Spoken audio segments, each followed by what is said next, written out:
안녕하세요. 법무법인 CEO의 대표 변호사 최재원입니다. 오늘 소개해드릴 사례는 자동차 부품 및 용품 제조업체의 법인회생 성공 사례입니다. 이 기업은 국내의 완성차 브랜드들과의 거래를 통해서 오랜 기간 동안 안정적인 성장을 유지해 왔었는데요. 주요 거래처 중 하나가 파산하는 바람에 납품 대금을 회수하지 못해서 급격한 유동성 위기에 빠졌던 회사입니다.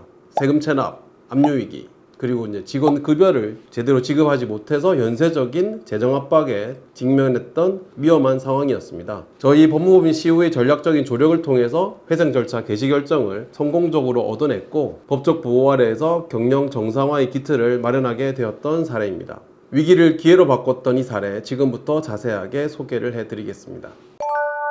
저희 의뢰인 회사는 자동차 용품이랑 부품을 전문적으로 제조를 하고 납품을 해왔던 법인입니다. 국내의 완성차 기업들하고 거래를 통해 가지고 안정적인 매출을 좀 이어왔었고요. 수년간 꾸준히 성장을 해왔었습니다. 하지만 주요 거래처 중 한 곳이 갑자기 파산하는 바람에 납품 대금 수십억 원을 회수하지 못하게 되면서 회사의 자금 흐름에 심각한 타격이 좀 발생했었습니다. 특히 부가가치세 등 각종 세금 납부가 지연되기 시작하면서 신용도는 하락을 하고 결국 강제집행 위기까지 발생하면서 정상적인 영업 유지가 불가능해진 상황에서 저희를 찾아오셨고요. 이러한 악순환을 뚫고 회생을 도모하기 위해 저희는 의뢰인과 함께 고민해서 회생 신청을 하게 되었습니다. 저희 법무법인 CEO는 이 사건을 맡으면서 단순하게 법적 절차만 밟는 것이 아니라 사업 재건이 가능한 회사라는 점을 법원에 적극적으로 설득하는 데 중점을 좀 뒀었습니다. 그러기 위해서 다음과 같은 전략이 좀 핵심이었는데요.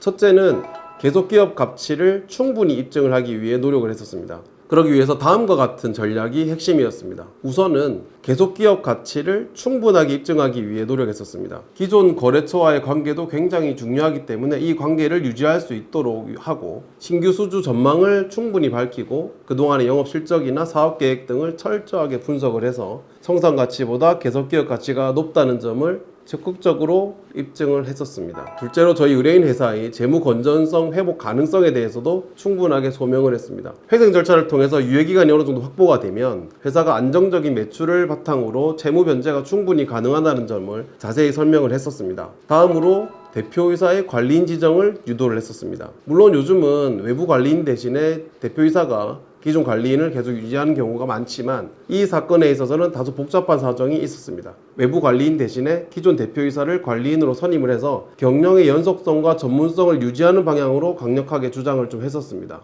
그래서 그 결과 우리 법원은 다소 복잡한 상황임에도 불구하고 대표이사를 그대로 관리인으로 지정을 했고 경영 전체를 계속해서 그 대표이사가 이어갈 수 있도록 절차가 진행이 됐었습니다. 이 사건에서 가장 주목할 점은 법원이 회생 절차 개시를 정식으로 결정을 하고 대표이사를 관리인으로 지정을 함으로써 회사 스스로 계속해서 이어서 경영 회복을 할 수 있도록 해왔다는 겁니다. 법률적인 측면에서는 회생 절차 개시 결정으로 인해서 모든 강제 집행이라든지 채권 추심 행위가 법률적으로 중단이 되었고요. 체납 조세에 대해서도 압류나 경매 절차가 있었는데 이것도 전면 유예가 됐었습니다. 저희 의뢰인은 회생 계획 수립에만 집중할 수 있었던 거죠.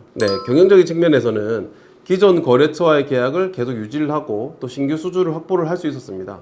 그럼으로써 지속적인 영업 활동이 가능했었습니다. 이러한 과정을 통해 가지고 저희 의뢰인은 자생적인 현금 흐름을 회복할 기반이 마련되었고 회생 계획안을 이행할 수 있는 실질적인 가능성을 법원에 충분히 소명할 수 있었습니다.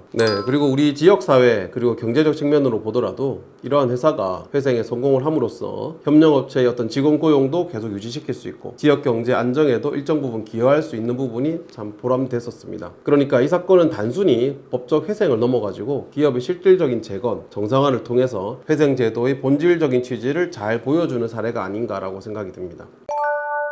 이처럼 법인회생은 단순하게 부도를 막는 절차가 아닙니다. 가능성이 있는 회사를 다시 살릴 수 있는 강력한 제도입니다. 갑작스러운 외부적인 변수로 인해 가지고 도산위기에 몰린 기업이라 하더라도 철저하게 준비를 하고 전략을 맞추면 충분하게 회생의 기회를 만들 수가 있습니다. 사업위기, 조세체납, 압류위기 등으로 좀 고민 중이시라면 바로 저희 법무법인 CEO와 상담을 해보시기를 바랍니다. 오늘 영상이 도움이 되셨다면요, 구독과 좋아요, 알림 설정까지 부탁드립니다. 감사합니다.